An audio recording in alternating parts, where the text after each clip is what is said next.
Buenas tardes a todos. Les agradezco muchísimo su presencia en este evento. Nos da muchísimo gusto tener aquí a maestros, a usuarios. Pocas veces tenemos oportunidad de vernos cara a cara. Los editores, aquí está Víctor Lara, gerente de bachillerato, y yo, directora editorial.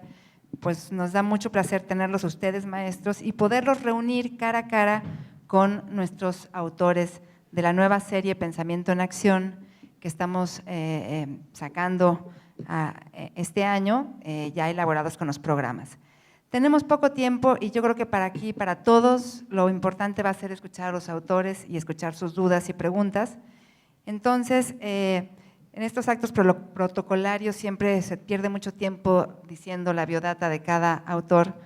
Voy a decirlo muy rápido porque además lo van a tener aquí. Sí. ¿Para dónde es? ¿Allá? ¿No es acá? Bueno, tengo aquí a mi lado a la doctora Valeria Sousa. Ahí pueden leer su biodata, no se las voy a leer, solo quiero decirles que es una de las biólogas, científicas, ecólogas más importantes de este país. Tiene un proyecto a su cargo en Cuatro Ciénegas, que seguramente ustedes han escuchado hablar de esto. Es un trabajo importantísimo que lleva haciendo durante más de 20 años. Ella ya tiene un libro anterior con nosotros, también para la UNAM, ahora va a estar, está siendo ya adaptado al nuevo programa, y bueno, es un honor para nosotros contar con ella como autora, y ahí están sus datos. La doctora Mónica Bernal, también autora de la casa desde hace ay, para allá, yo insisto, ¿se cambió? Ajá. Autora también de nosotros desde hace mucho tiempo, especialista en la lengua, en literatura, en letras hispánicas. Ahí está su biodata. Tenemos al maestro Isaac Castillo, especialista en materiales educativos, tiene un montón de libros de texto desde primaria, secundaria, bachillerato, autor también de nosotros desde hace mucho y otras editoriales. Y tenemos también al licenciado Carlos Rodríguez, historiador, también con varias publicaciones, trabaja mucho con jóvenes, porque trabaja pues a este nivel, dando clases, etcétera. Ahí están sus datos, ¿se cambió? Entonces, no pierdo más tiempo en presentaciones, creo que lo más importante aquí va a ser escucharlos a ustedes. Empezamos con una primera pregunta, que creo que es la pregunta que todos los que están aquí tienen, y es ¿cómo se pueden interpretar estos programas nuevos, esta actualización de programas de los que nos hablaba la doctora Carolina? ¿Cómo interpretarlo, cómo traducirlo en un libro de texto? Empezamos con esta pregunta, le voy a dar 2 minutos y medio a cada uno que hable rápidamente, vamos a tener otras rondas, pero si les parece bien, empezamos con esta pregunta, vamos escuchando, van escribiendo ustedes sus preguntas también, y la idea aquí es que pues sea una plática entre ustedes y nuestros autores. Bienvenidos y muchas gracias. Gracias. Este programa me encantó, empieza de lo global a lo particular y es una visión totalmente diferente que el programa anterior. El programa anterior empezaba diciendo, bueno, ¿qué es la biología? Y vamos por la célula y de ahí a los humanos y cómo evolucionamos y nos reproducimos, pero aquí empezamos con el planeta. Empezamos con esa bola azul que se ve desde el espacio y en la que vivimos todos, y esta bola azul que se está muriendo por nosotros. Explicando el antropoceno y qué es el cambio climático, cómo se estudió los geofísicos que en la Guerra Fría en 1950 se pusieron de acuerdo en un Congreso Internacional de Geofísica y independientemente de lo que opinaban sus gobiernos, lanzaron la exploración espacial para entender el planeta Tierra, esta bola azul que nos contiene. Entonces, ¿cómo entender el clima? ¿Cómo entender los huracanes? ¿Por qué hay eventos extremos cada vez más frecuentes? Eso hace que el alumno se concientice y qué tipos de acciones puede él tomar para evitar cambio climático. Bueno, no es Trump, afortunadamente, pero es una persona que toma decisiones y es una persona consciente que puede usar más el transporte público y menos los vehículos, torturar a sus papás de que cierren el agua cuando están lavándose los dientes. Los chicos son el agente de cambio, son los que están heredando este planeta que necesita ser salvado y no tengo la menor duda que lo van a salvar. Son la etapa demográfica más importante del planeta, aquella que va a tomar acciones muy pronto. Entonces, muy importante como bióloga concientizarlos primero sobre cómo funciona el planeta como un todo y luego por qué se pierde la diversidad y luego entender cómo se genera esa diversidad. Sí, si viene evolución, yo me dedico a ella, entonces por supuesto que iba a haber evolución. Y luego temas tan controversiales como la biopiratería o los transgénicos. ¿Por qué es importante quitar la pseudociencia de la ciencia? Hay mucho bla, bla, bla sobre que nos vamos a morir de qué, pero muy pocos datos. Entonces hay que darles a los chicos los elementos para tomar decisiones conscientes a partir de datos. Y esta es una tendencia importantísima en un mundo donde se decide no vacunar. Y eso es la última sección, o sea, ¿por qué nos enfermamos de cáncer o los virus o cómo funciona el DNA? Y esa es la parte ya más profunda de biología celular y biología molecular. Y entonces, si partimos desde el planeta haciendo un zoom hacia los átomos y entendemos la construcción de esa complejidad desde arriba para abajo, vamos a ser mucho más capaces de tomar decisiones. Entonces, este nuevo programa de estudios me encantó y me encantó el poder transmitir a ustedes esa pasión que uno debe de sentir para salvar el planeta. Muy bien. Gracias, buenas tardes. El programa de lengua española, como lo comentaba la doctora Carolina, es fundamental, es uno de los ejes, digamos, más relevantes de toda la educación en bachillerato, pero además continúa con los aprendizajes esperados que vienen de la educación básica. Entonces, el cambio del programa anterior, del programa 96 a es prácticamente total. Se conservan algunos elementos, algunas obras, la lectura de algunas obras de la literatura española, pero transita de una visión cronológica de la historia, ¿no? O sea, de la historia literaria y de la sintaxis de la lengua, digamos, analizada con lupa, ¿no? O sea, para que los chicos aprendan el concepto de palabra, de oración, ¿no? Y los tipos de oraciones, a un uso de la lengua en las distintas tipologías textuales, que además, como mencionó la doctora, los chicos están en contacto constantemente con estos distintos tipos de texto, pero, bueno, de forma oral y de forma escrita también, o sea, desde siempre, desde la educación básica. Este programa lo que hace es reforzar esos conocimientos y la interpretación que le dimos al libro fue precisamente recuperar esos conocimientos previos que tenían los chicos para enseñarlos, por ejemplo, estrategias de investigación documental, estrategias de enfrentarse a distintos registros, el literario, el no literario, conocer los distintos tipos de textos literarios, la lírica, el teatro. Entonces, es un programa que me parece que es la base para lo que viene después, ¿no? O sea, la base la da lengua española para después transitar hacia las otras asignaturas, porque, como sabemos, hay un gran problema en lectura y escritura en este país, bueno, y en muchos niveles.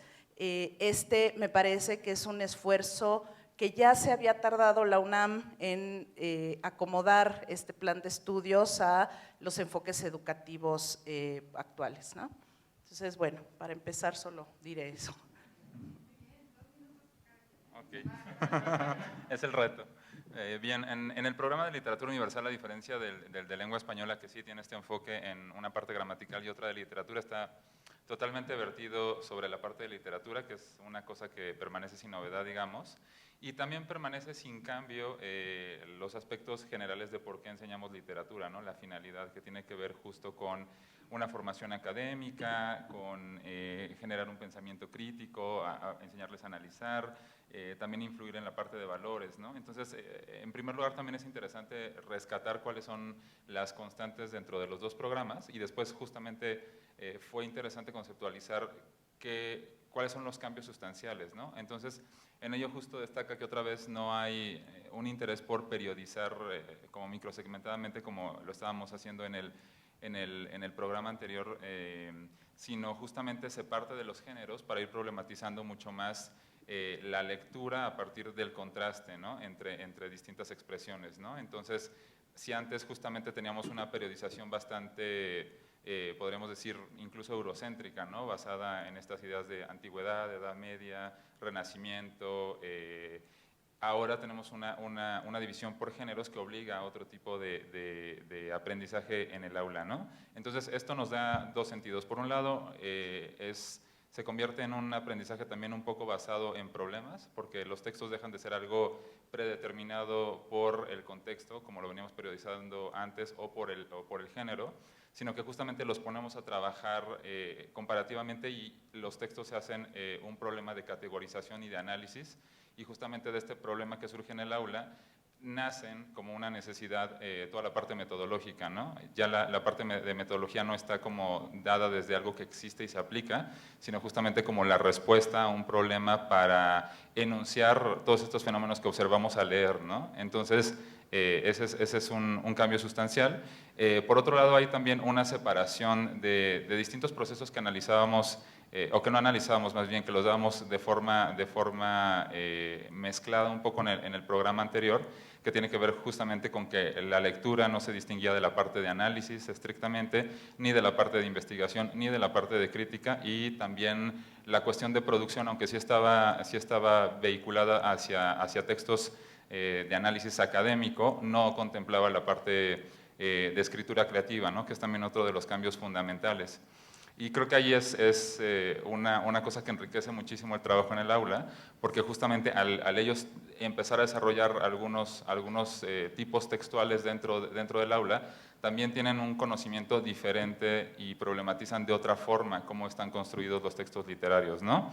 Entonces, creo que principalmente esos son los dos patrones que en literatura universal a mí me alentaron mucho a trabajar muy duro en esta obra, porque de hecho yo fui formado con el programa anterior, ¿no?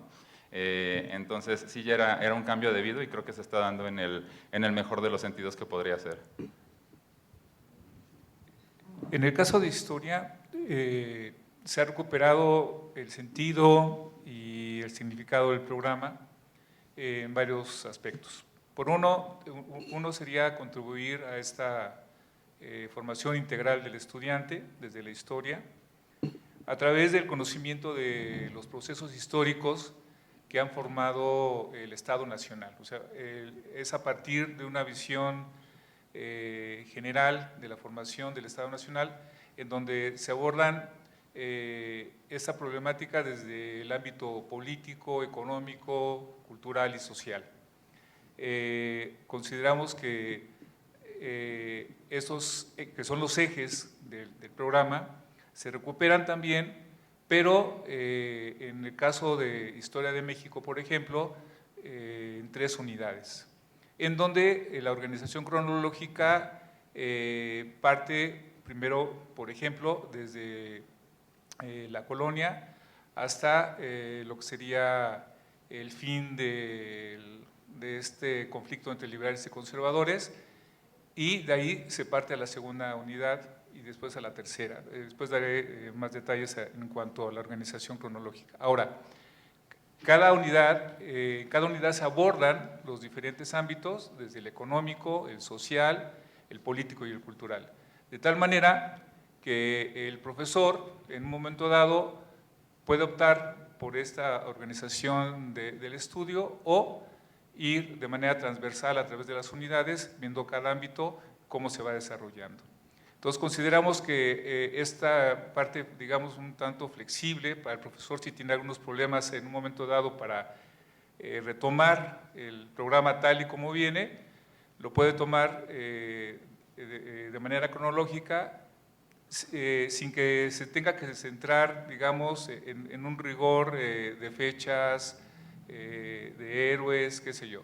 Más bien, viendo procesos históricos que están relacionados con el presente y que el estudiante vaya encontrando un significado al estudio también de la historia, que es una de las problemáticas que tenemos como historiadores. Por otro lado, también desde el punto de la enseñanza de la historia, recuperamos esta idea de contribuir al desarrollo de las diferentes habilidades, las diferentes capacidades de los estudiantes, desde lo procedimental hasta la actitudinal. Por otro lado, esto se refuerza básicamente lo que llamamos el apartado práctico. Ahí tenemos una serie de ejercicios y actividades que contribuyen a que los estudiantes puedan desarrollar estas habilidades. Pensamos que de esta manera contribuimos también de manera integral a la formación del estudiante. En un momento dado, este trabajo de teórico-práctico, desde lo teórico con información básica y desde lo práctico para el desarrollo de las habilidades, pero también del conocimiento. Eso sería básicamente. En esta primera ronda de preguntas, pues la idea era esta, ¿no? A ver, ¿cómo interpretaron ellos el programa y cómo lo implementaron, lo tradujeron en sus materiales didácticos? Creo que aquí una de las cosas muy importantes que vimos tanto en la plática anterior como lo que ya se está esbozando aquí, es que lo que hay en estos nuevos programas es un cambio de enfoque de las asignaturas, un cambio de la metodología. Hablando con varios maestros, cuando empezamos a hacer esta serie de Pensamiento en Acción, lo que vimos es que lo que era más importante, lo que los maestros necesitaban y pedían era ayudarlos. El libro no es el maestro, el libro es un instrumento para el maestro, y lo que necesitaban los maestros era cómo ayudarlos a implementar esta nueva metodología, este nuevo enfoque a través de las secuencias instruccionales. ¿Qué es eso? ¿De qué me están hablando? Cuando no se había hablado nunca de esto en la UNAM, ¿no? En este sentido, la segunda pregunta va cómo y cuáles serían, digamos, ya concretamente en los… ¿Se cambió? ¿Verdad? En sus libros, cuáles son los puntos más fuertes, los puntos más importantes que los autores detectan para la implementación de esta metodología. Ya no es nada más qué contenidos son los que trabajo, sino cómo mi libro es una herramienta que a los profesores que están aquí les puede servir para trabajar bajo este enfoque, bajo esta metodología. El libro yo siento que es muy didáctico en el sentido que tiene una parte teórica, una parte práctica y una parte de laboratorio, como se espera, pero que se enfoca mucho en que el estudiante se empodere del conocimiento y sepa distinguir lo que es real de lo que es ficticio. Y yo creo que como maestros ustedes van a empoderarse también de ayudarle al estudiante a caminar en esto que hay de tantos fake news y qué es pseudociencia y qué es la realidad, qué datos hay y qué no sabemos. Entonces, yo creo que ese es un elemento didáctico muy importante y todos los ejercicios están dirigidos a que el alumno sea crítico del material que lee y se dé cuenta de que pues sí, estamos haciendo un cambio climático global y que eso tiene consecuencias en la biodiversidad y a pesar de que la evolución esté generando nuevas especies, pues las estamos matando más rápido de los que se generan. Y pues sí, hay enfermedades, pero las enfermedades siguen siendo más o menos las mismas que había hace 100 años. Lo único que ha aumentado es la capacidad de detectarlas y nuestra conciencia sobre ellas. Entonces, yo creo que este libro es realmente muy bueno en toda esa concientización de cómo funciona la ciencia y cómo se hace la ciencia. Valeria, quisiera aprovechar porque creo que es importante esta parte que hablaba la doctora Carolina de cómo se parte el conocimiento a partir de una situación de inicio, a partir de un problema, a partir de una situación contextualizada. Creo que una de las riquezas que tiene esta serie y que tienen los libros de todos los autores que están aquí, y creo que nos gustaría mucho un ejemplo, ¿no? Cómo partimos de una noticia real, de un caso real, de un problema real, para a partir de ahí explicar el contenido, ¿no? Entonces, el libro empieza con la foto de un huracán.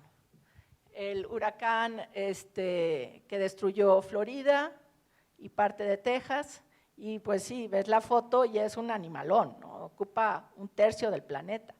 Entonces, qué pequeños somos ante esas fuerzas, pero también cómo hemos contribuido a esas fuerzas. Y se discute muy ampliamente cuáles son las evidencias de que sí hay cambio climático global causado por el antropoceno.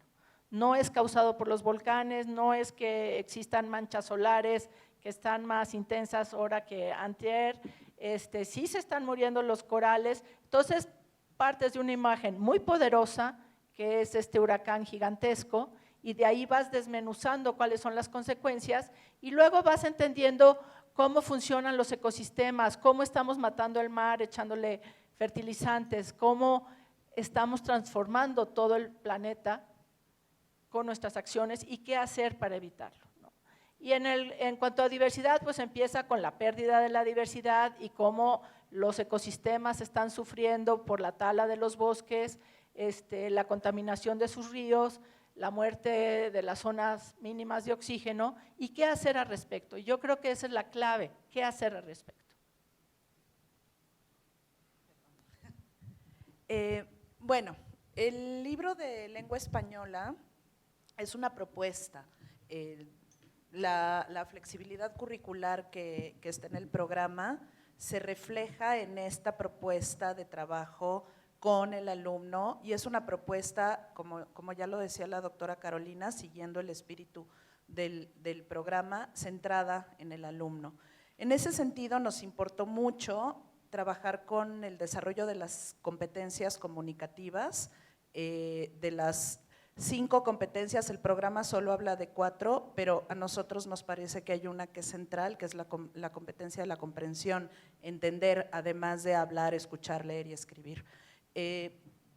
Esto a lo que nos llevó es a manejar los contenidos lingüísticos y literarios que están en el libro, que son fundamentales para la formación de los estudiantes de una forma práctica, es decir, esos contenidos dejan de estar un poco como en la nube teórica o en los manuales, en las historias de la literatura, en los catálogos y pasan a ser parte de la experiencia de los estudiantes. Me parece que ese es uno de los intentos que hicimos y por lo que he sabido, porque este libro ya tiene 1 año en circulación, hablando con profesores que lo utilizan, es que está sirviendo, o sea, que sí les está impactando a los estudiantes que se interesan.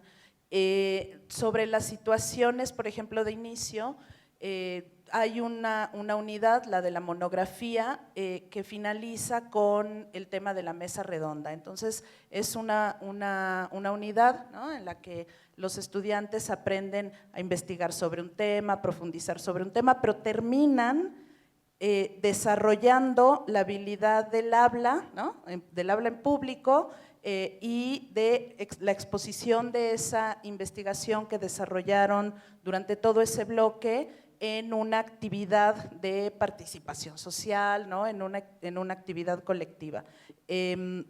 Por ejemplo, la situación de inicio que propusimos fue la de que hay una biblioteca en el barrio que se cierra, ¿no? Entonces es la idea de la biblioteca como ese espacio al que los chicos van a estudiar, van a consultar los textos para hacer las tareas y se cierra y entonces ellos tienen que hacer una argumentación pues para reabrir esa biblioteca, ¿no? Entonces, bueno, esa es una de las propuestas entre muchas que hay en el libro. En el caso de literatura universal, también, además de esta estructura que compartimos todos, como grupo de autor nos preguntamos cómo atender justamente a 2 necesidades fundamentales en el aula, ¿no? Por una parte, proveer de una nueva narrativa justamente a los profesores para explicar de otra manera los procesos literarios y las características de los tipos textuales, pero creo que aún más fundamentalmente era la conciencia que tenemos que justamente los chicos que están en preparatoria en estos cursos de literatura, en muchos casos es la última vez en sus vidas que van a leer literatura, ¿no? Entonces justamente eso detonaba una necesidad de ayudar a la comprensión lectora profunda de los textos literarios, porque si bien tenemos este problema que todos reconocemos de una falta generalizada de comprensión de los textos, en literatura ocurre en dos niveles, ¿no? Porque tenemos por un lado a los estudiantes que de verdad no entienden lo que están leyendo en lo absoluto, y también estos lectores que tienen una competencia mucho más adecuada a textos informativos, que sí comprenden, digamos, en una narración la historia que se cuenta, pero no entienden por qué eso es literatura, ni qué sentido tiene, ni por qué se debe leer, ¿no? Entonces, justo el aprendizaje que estamos nosotros incentivando es muy contextual en dos sentidos, ¿no? El texto literario siempre va abrevando de otros textos contemporáneos y otras prácticas culturales, y por otro lado también atiende una tradición, ¿no? Entonces, en el aula es muy importante ayudarles a los chicos a reconstruir eso, ¿no? En qué momento se da sincrónicamente ciertas características y también atendiendo a una cierta tradición, ¿no? Y luego, por otro lado, también esto mismo genera que los textos caigan o salgan un poco de este papel sacralizado en el que se tienen socialmente, una sacralización como muy desde la incomprensión, ¿no? Y pasen a ser dentro del libro como más bien objetos culturales fascinantes, que nosotros queremos buscar esta seducción de que los chicos entiendan por qué estamos aquí tratando de entender esto que se escribió hace 2000 años, ¿no? Quizá en la parte de textos de la mítica, ¿no? Y en el mismo sentido ir recuperando los diferentes sentidos de lectura, recuperando el carácter funcional de los textos y viendo cómo justamente hacia ellos pueden resultar funcionales, ¿no? En este sentido también nosotros nos apoyamos muchísimo de la parte interdisciplinaria y multidisciplinaria. En primer lugar, hacia otras artes con las que establecemos analogías, ¿no? Porque lo que les queremos hacer ver es que justamente la literatura es un sistema de significados y que este sistema de significados opera igualmente en la pintura, en el teatro, en la arquitectura, ¿no? Entonces, no solo los queremos formar para leer textos, sino también para leer signos en la realidad y para interpretar justamente cómo los diferentes procesos históricos que se dan impactan en los textos, ¿no? O sea, nos resistimos un poco como a esta idea como de la influencia y lo tratamos de llevar más a un aspecto de causalidad, ¿no? Y en esta parte de como de recuperar la funcionalidad de los textos surge siempre este escozor como de, ¿pero cómo, no? O sea, los estamos haciendo demasiado prosaicos, ¿no? Si les queremos imbuir esta parte como muy funcional, ¿no? Pero en realidad justamente creo que este acercamiento como sacral que se ha tenido en la literatura ha dificultado mucho la comprensión, la penetración de los significados y es como importante hacerles ver que en realidad los que leemos, sí leemos con un propósito, ¿no? Y el texto sí cumple con ciertas expectativas que nosotros depositamos en él. Y finalmente un poco también en esto que les comentaba, el énfasis que tenemos en esta metodología de literatura comparada, es que toda la sistematización surge justamente del contraste y de la funcionalidad que nos dan los conceptos para explicar lo que nosotros observamos en los textos, ¿no? Entonces esto se da tanto en la parte de la selección de textos que hacemos como de las herramientas de análisis que les presentamos, ¿no? Dejan de ser como un concepto que se tienen que aprender y son más bien sistemas útiles para que ellos expliquen fenómenos que van observando, ¿no? Y además de esta interrelación con otras artes, tenemos también mucha relación con otras materias, no solo con geografía, ¿no? De pronto también tenemos, vemos cuestiones sobre los métodos de producción, el cambio en la literatura, entonces es interesante. Ya después platicamos más. Bueno, creo que una de las fortalezas, me parece que es importante resaltar del texto de historia es ese trabajo del tiempo diacrónico y también el tiempo sincrónico. Es decir, el profesor tiene la posibilidad de ver a lo largo del tiempo algún tema, migración, por ejemplo, la migración o inmigración, la llegada de los extranjeros, la migración interna, y el otro tema importante que es muy de actualidad, como es la migración de los mexicanos hacia Estados Unidos. Entonces se puede ver de manera diacrónica y de manera sincrónica para conocer, digamos, cuál es la problemática del país que hay en un momento dado o el contexto internacional que influye, por ejemplo, como mencionaba, en la migración. Creo que esto da mayor significado al estudio de la historia para los estudiantes. Ven que un problema actual tiene sus causas, sus efectos a lo largo del tiempo y creo que eso es importante. Por otro lado, este aspecto de que queremos reforzar el conocimiento también, no un conocimiento enciclopédico como se ha dicho, sino como un conocimiento básico. El programa de Historia de México, por ejemplo, marca temas muy concretos, por ejemplo, en el aspecto de movimientos sociales, en donde se destacan los más importantes, pero el estudiante tiene la posibilidad, y así nos vamos del apartado teórico al práctico, de encontrar tal vez algunas problemáticas que no se mencionan en ese momento en el apartado teórico, de investigar, tiene la posibilidad de indagar al respecto.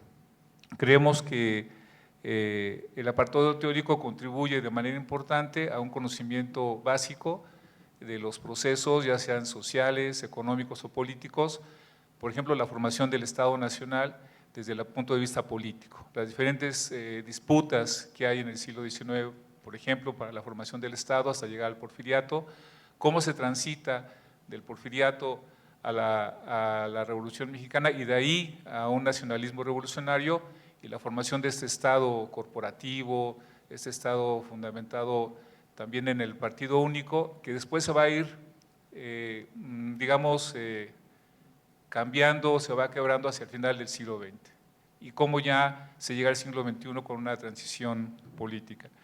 Y en el apartado teórico encontramos estos elementos, pero ya en el apartado práctico también lo que se quiere contribuir es al desarrollo de la comprensión lectora, pero desde el punto de vista también del análisis de las fuentes directas. Muchas fuentes de la época, otras fuentes secundarias, en donde reforzamos esa parte de la comprensión lectora de textos que son fuentes históricas y textos históricos. Y por otro lado, algo importante, creo que es una de las fortalezas del libro también, es el análisis de imágenes. Creo que el análisis de imágenes ayuda mucho al desarrollo cognitivo de los estudiantes, el poder encontrar lo simbólico de una imagen en un contexto dado, creo que es importante.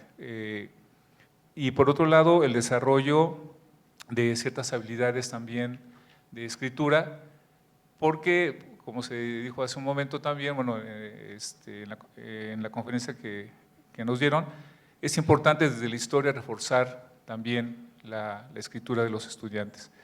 Me parece que el otro elemento importante es reforzar la investigación y la localización de fuentes y el uso de las TICs. Se dan recomendaciones de páginas donde se pueden encontrar, por ejemplo, cómo hacer líneas del tiempo, que a veces nos cuesta trabajo a los profesores transmitirles a los estudiantes cómo hacer una línea del tiempo. Las hacen a veces con muchas ganas, pero sin mucho análisis de lo que están haciendo, y creo que el TIC puede ayudar a que los estudiantes desarrollen esta habilidad. Creo que son de los puntos más importantes que destacaría del texto de historia.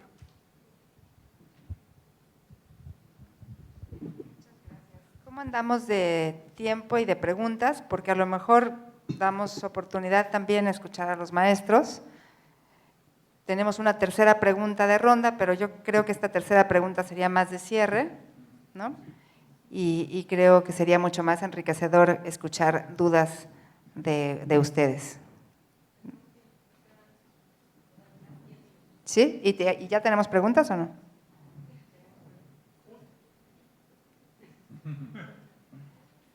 ¿Sí? ¿Quieren que empecemos? Ah, mira, ya también hay. Tienen 10 minutos, profesores, así que aprovechen que tenemos aquí a los autores juntos.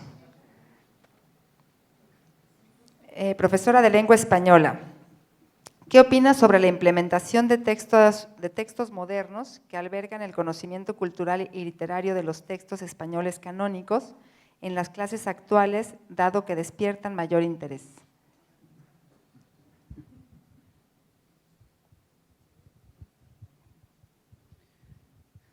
Bueno, ese es un gran problema que nos preguntamos también en la universidad, y bueno, me parece que también el libro de de literatura universal o la experiencia con literatura universal podría responder esto.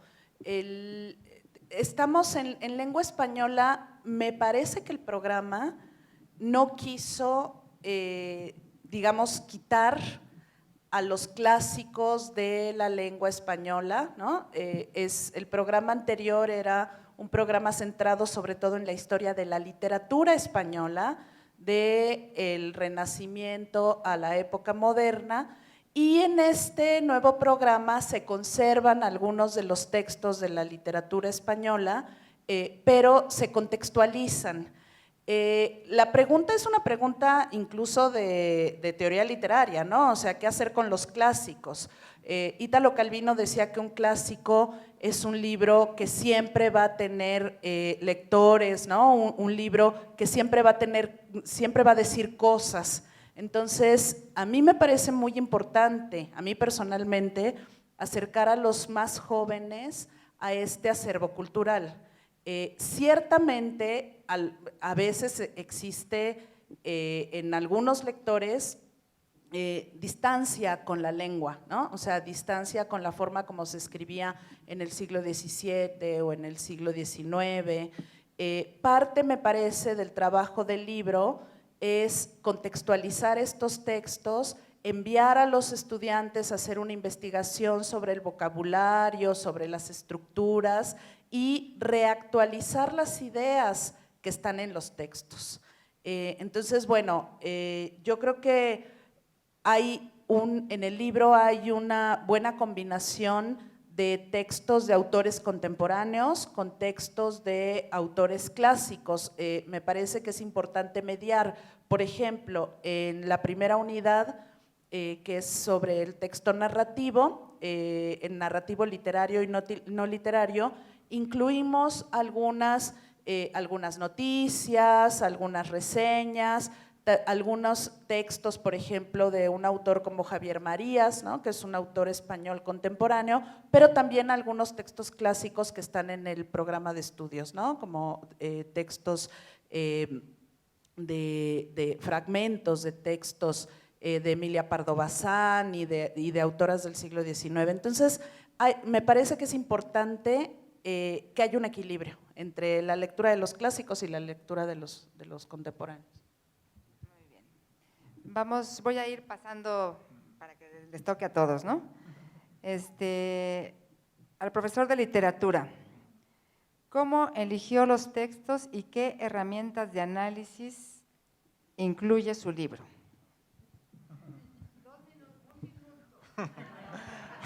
Bueno, justamente como estamos hablando sobre el cambio de esta perspectiva muy historicista en la enseñanza de la literatura por una mucho más basada en los géneros, tuvimos en cuenta una serie de factores. Uno de ellos fue justamente brindar siempre textos prototípicos y textos problemáticos al género, ¿no? Entonces, les llevamos un cuento que es un cuento tradicional o folclórico prototípico, y luego también los ponemos en contacto con algo que podría ser más raramente clasificado como tal, justamente para generar contraste y para que entiendan que el género no es una categoría que antecede a la creación de los textos, sino que es un acercamiento para tratar de explicar rasgos que podemos notar, ¿no? Eso por un lado, ¿no?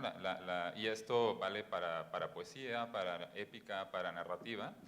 La otra es que justamente también tratamos de presentar una perspectiva muchísimo más universal, ¿no? También el programa anterior reflejaba algo que es natural a nuestra cultura, que es esta concepción mucho más eurocéntrica, y este programa trata de salir de allí, ¿no? Entonces también tratamos de tener representación, sí, de literatura clásica latina, sí tenemos también obras de literatura en lengua inglesa, pero también metemos suficiente de literatura rusa, de literaturas orientales, más contemporáneas, porque justamente lo que queremos es despertar. No podemos hacer una historia de cada una de esas literaturas, pero sí queremos despertar la noción de que la literatura en sí como estudio también es un problema, ¿no?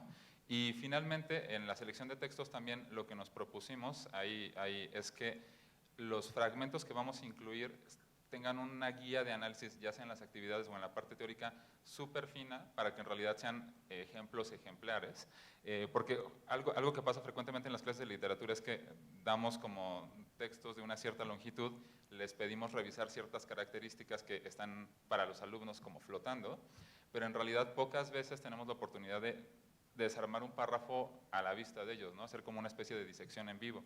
Entonces también justo uno de los criterios de selección fue que pudiéramos hacer ese tipo de operaciones para que a los chicos resultara evidente qué operaciones estamos haciendo, y en ese sentido las herramientas se derivan de lo que resulta pertinente para explicar lo que se está viendo en esos textos, ¿no?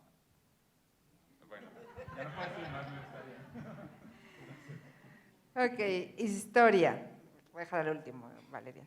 El programa de historia me causó problemas. Pues creo que a todos al principio, ¿no? Cuando lo leímos, digo, ay. Pues no supe cómo contextualizar los temas sin profundizar demasiado. Posteriormente repetir la información en muchas ocasiones. ¿Qué propone para evitar la redundancia de los temas?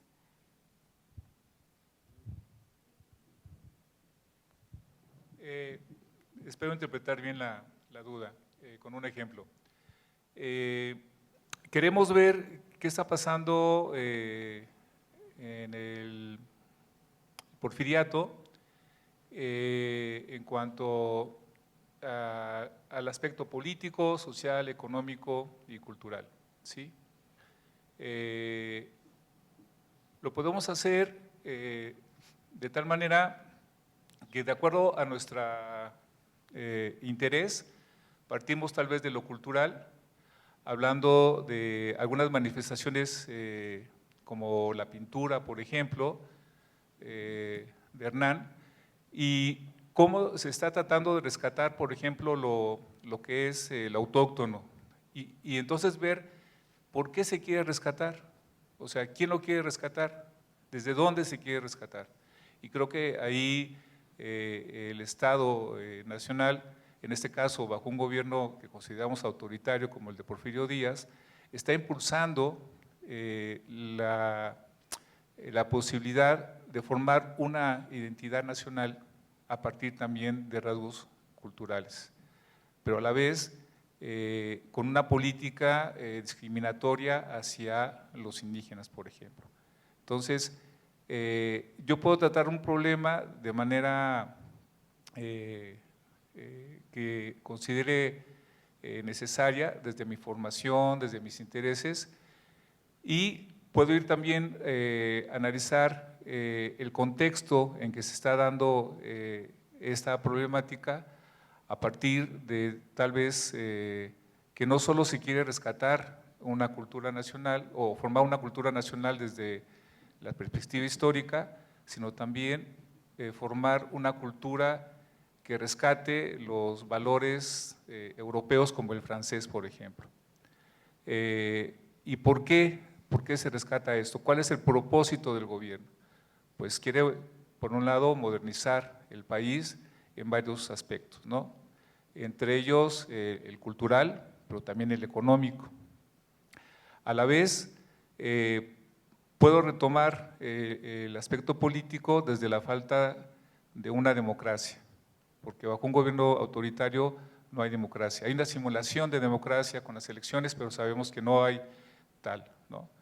En este contexto, que es diverso, complejo, depende de mí como profesor, cómo aprovecho el texto, en este caso que nosotros le presentamos, para presentar un problema ya, donde, insisto, donde quiera partir, pero con los diferentes aspectos que están en ese momento desarrollándose en el país. Creo que eso sería algo importante, porque si no, de lo contrario, podría caer en estas redundancias que creo que se mencionan ahorita, repitiendo información que después voy a ver en otra unidad. Por eso creo importante que si quiero problematizar sobre un tema, es más fácil ver en un momento dado un momento de la historia, ¿no? El desarrollo histórico que hay sobre esa temática que yo quiero analizar.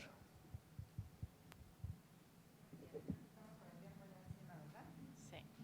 Bueno, dejamos la última pregunta para la maestra. Tenemos aquí otras, pero vamos a terminar esta ronda con Valeria.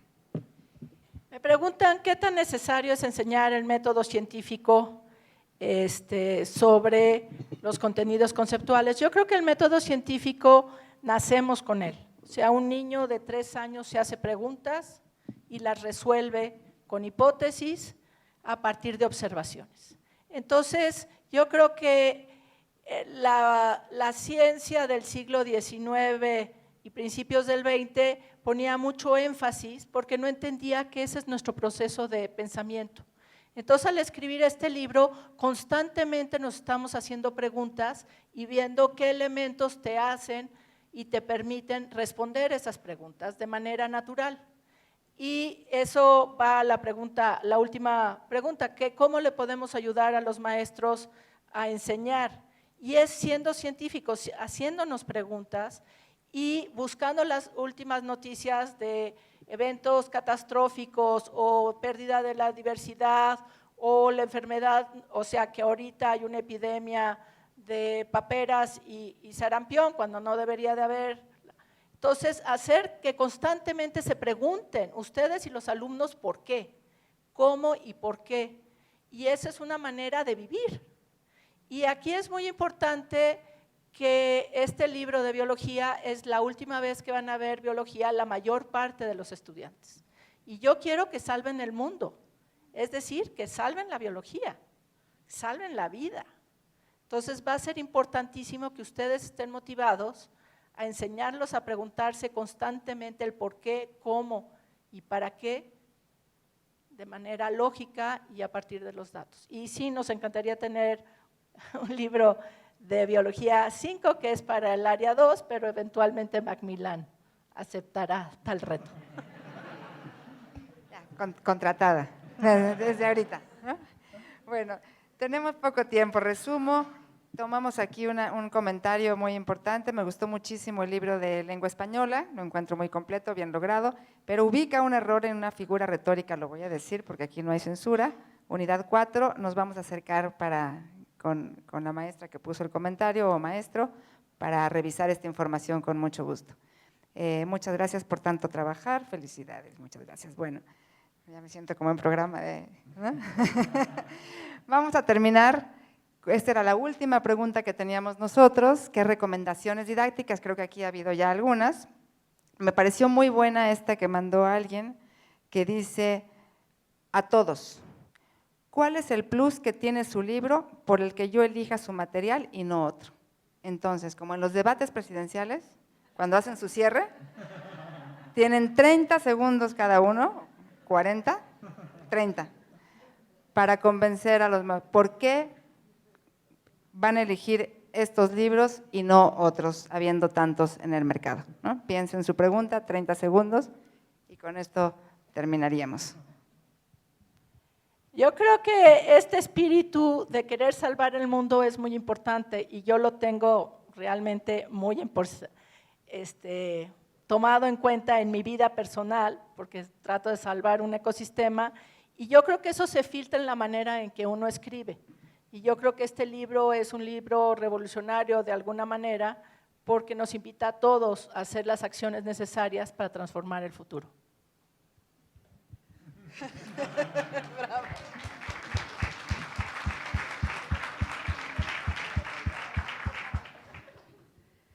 Bueno, yo recomiendo este libro porque me parece que entiende bien las problemáticas que enfrentan los estudiantes a la hora de leer, escribir, y además fomenta mucho el trabajo colaborativo, que eso me parece fundamental. Este libro es una propuesta también de taller en el aula, ¿no? Es una propuesta en la que hay cotejo entre los estudiantes, hay discusión, propone, por ejemplo, formar equipos para resolver problemas. Entonces, me parece que es un libro que al que le echamos muchas ganas para desarrollar los contenidos y que además, digamos, junta la teoría y la práctica de una forma idónea, ¿no? Bueno, ¿qué voy a decir de mi libro?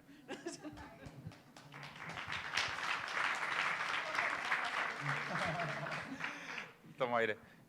Bueno, yo quiero que sepan que este libro lo escribimos dirigidos a los alumnos, pero también hacia ustedes como profesores, porque yo estoy muy convencido de que justamente de pronto en literatura y en el resto de las asignaturas como maestros, justamente de chicos que van a tantas ramas del conocimiento, de pronto nos quedamos como un poco aislados, ¿no? en nuestra propia disciplina. Entonces, para nosotros era un reto que también el libro proveyera como de una nueva perspectiva a quienes hemos dado esta asignatura, que nos diera como otra vez la oportunidad de sorprendernos con ciertos textos, con volver a abordar, por ejemplo, algunas metodologías de análisis literario que tal vez no utilizamos en el aula, pero sorprendernos y justamente hacer que a los chicos les llegue eso.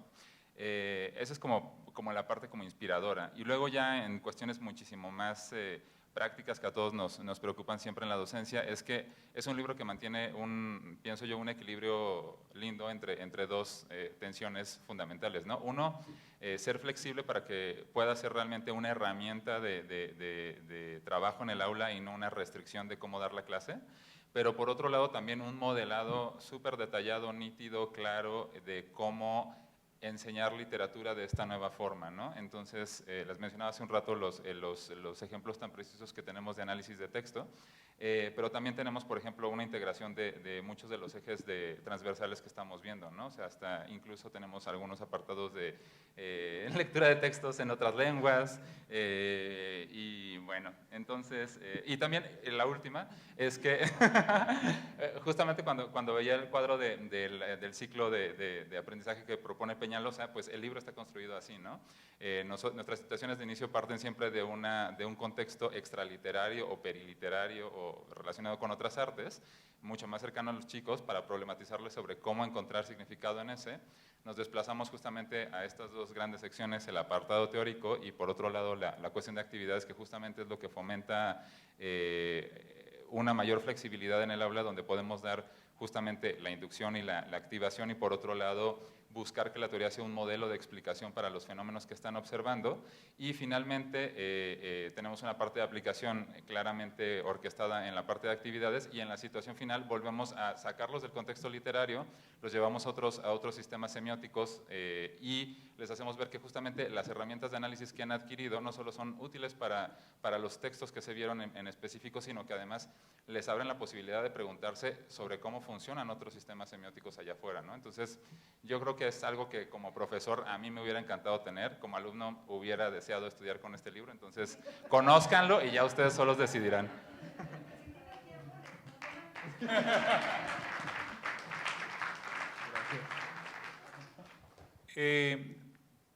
Yo compraría, yo compraría este libro porque como profesor me va a ayudar a que el estudiante se acerque a la historia con conocimientos básicos, y que esa base que va construyendo el estudiante me va a permitir, en la medida de lo posible, de acuerdo al estudiante que tenga enfrente, profundizar o no en algunas temáticas. Creo que eso es importante. El otro tema es que me va a permitir lograr que el estudiante comprenda su presente desde el pasado, que comprenda desde el ámbito, insisto, político, económico, social o cultural, según sus intereses.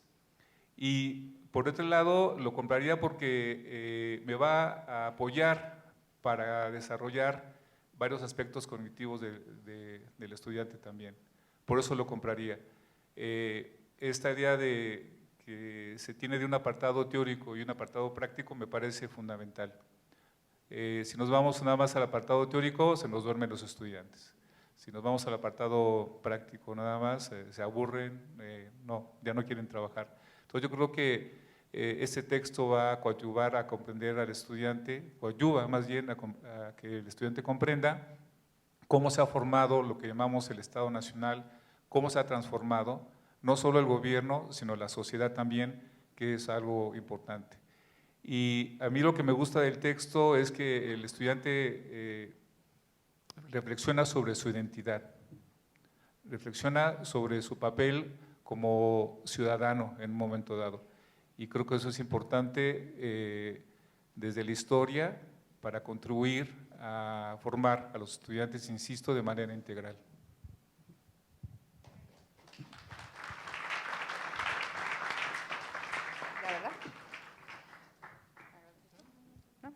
pues agradezco muchísimo a nuestros autores, pero sobre todo agradezco muchísimo a todos los maestros que están aquí, maestras. Es de verdad un privilegio para nosotros, editores y representantes de ventas y la gente de mercadotecnia y servicios académicos y todos los que formamos parte del equipo de Macmillan, estar aquí, podernos reunir autores, maestros y equipo de Macmillan, pues es un privilegio. Muchísimas gracias a todos y cedo el micrófono. Lo que vamos a hacer, nada más para cerrar esto, le voy a pasar aquí a Tania estas cositas, que son un reconocimiento para cada uno de nuestros panelistas. Vamos a, doctora Valeria Sousa.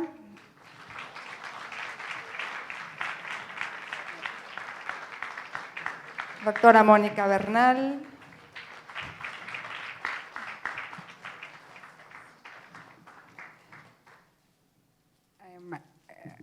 Ahí creo que Carlos Rodríguez. Muchas gracias. Y maestro Isaac Castillo, muchísimas gracias. Pues muchísimas gracias por haber estado con nosotros. Sin duda, Macmillan Education, formación profesional, no es nada sin cada uno de ustedes y sin cada uno de los estudiantes que trabajan con los proyectos educativos que desarrollamos por aquí. Muchísimas gracias y muy buenas tardes.